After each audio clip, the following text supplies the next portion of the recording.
గోవర్ధన్ రెడ్డి అనే అక్రమ కేసులో కారాగారంలోకి నిర్బంధించడం జరిగింది.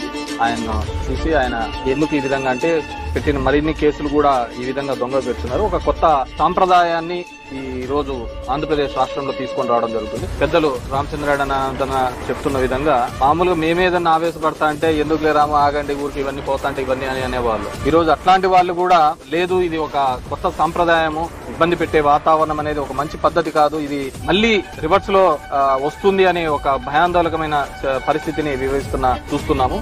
ఖచ్చితంగా ఇది ఒక చెడు సాంప్రదాయాన్ని లేవనెత్తుంది. నేను ఒక్కటే చెప్పదలుచుకున్నాను, ఈ రోజు ప్రభుత్వాన్ని ఎలాగో అయితే మా మీద కేసులు ఇవన్నీ 4 ఏళ్ళు మాకు తప్పవు. నేను కోరుకునేది ఏంటంటే మీరు ఎట్లాగో బడులు హాస్పిటల్ రిపేర్లు చేపిలేరు, నీట్ గా చేపిలేరు. నెక్స్ట్ అయినా మీకు ఇది చాలా అవసరం పడుతుంది.